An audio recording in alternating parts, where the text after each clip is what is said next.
takes two people to fix a broken relationship, and there's 1,000,001 ways to do it. Couples counselling, a romantic weekend getaway, maybe play some video games together, or even being cursed and turned into miniature dolls while being guided through a disturbing yet gorgeously vibrant world by a talking Kama Sutra with bollocks for a chin.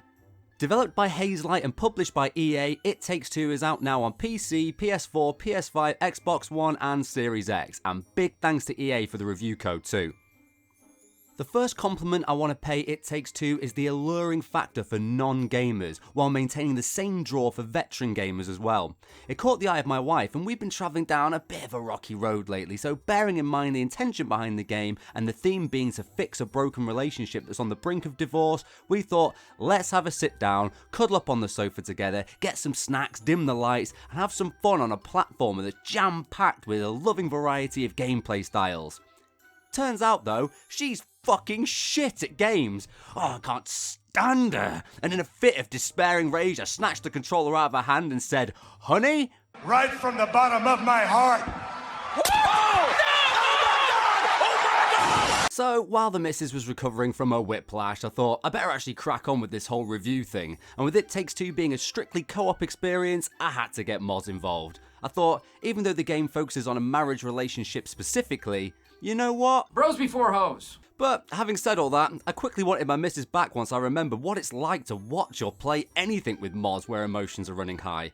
I knew this was going to be an absolute slogfest because he can be an unbearable emotional wreck, and with the heartstrings being yanked from the very get-go in It Takes Two, I just knew I was setting myself up to be sat next to a blubbering mess who'd be checking in with me and hoping we'd be sharing the same emotional experience like...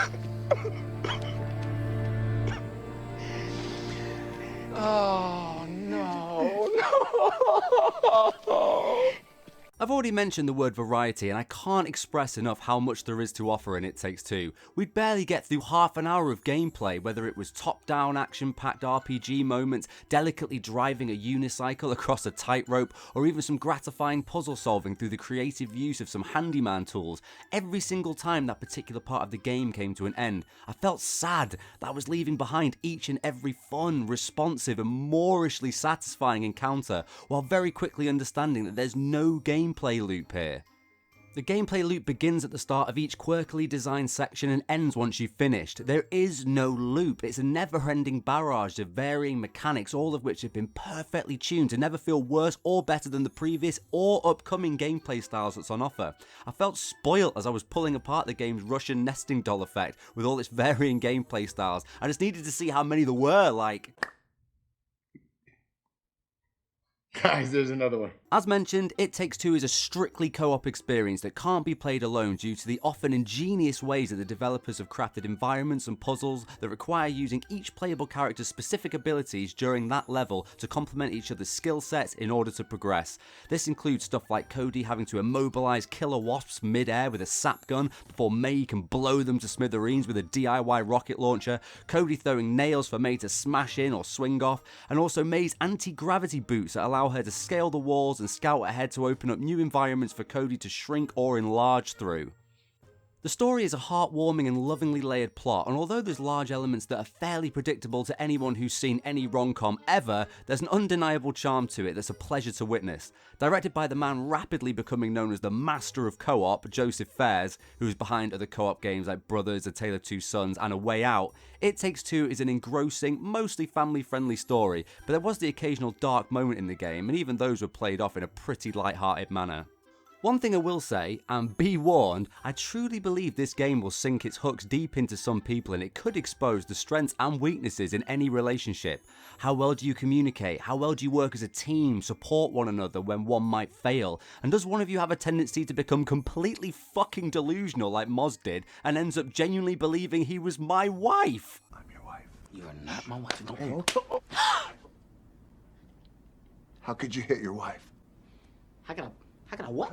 You hit your wife! No, He hit me! Okay. He hit you! Okay. You hit us! The sheer amount of vibrant colours and the stunning visuals are a joy to behold, and just like the constantly changing gameplay mechanics, the massively varying environments which we explore are just pure, unadulterated eye candy.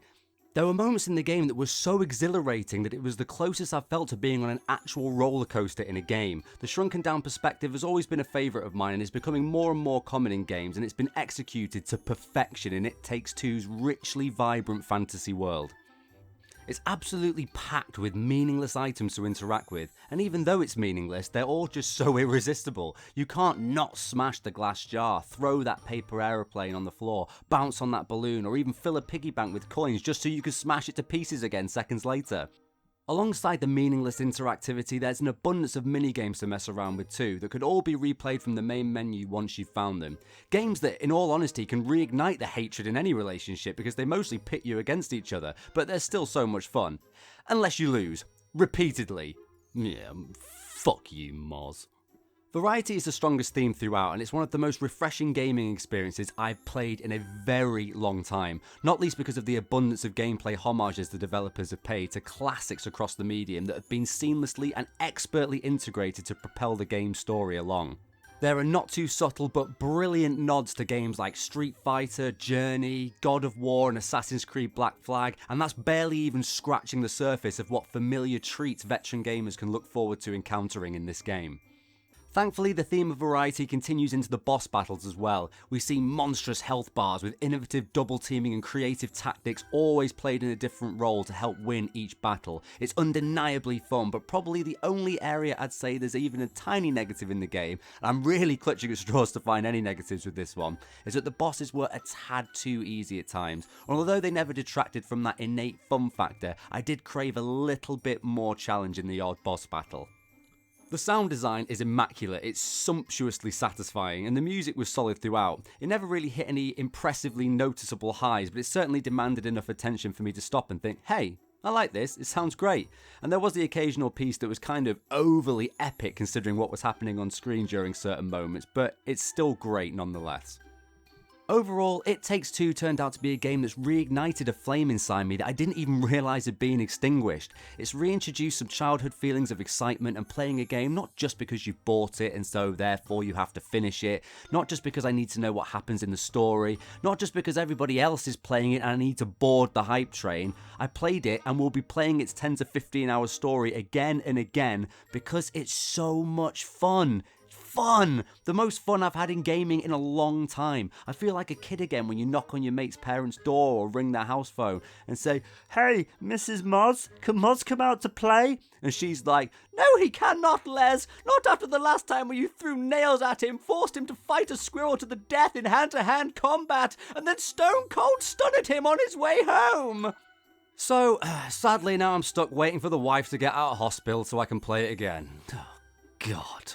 The experience is obviously focused on co-op and is essential to why this game is so good. I get that, but the greedy part of me would love to know what a development team like Hazelight could achieve by implementing this variety of gameplay mechanics into a single player experience too somewhere in the future. But it's fair to say, if it's anything like what they've achieved with It Takes Two, it'll be another bona fide, boner-inducing masterpiece.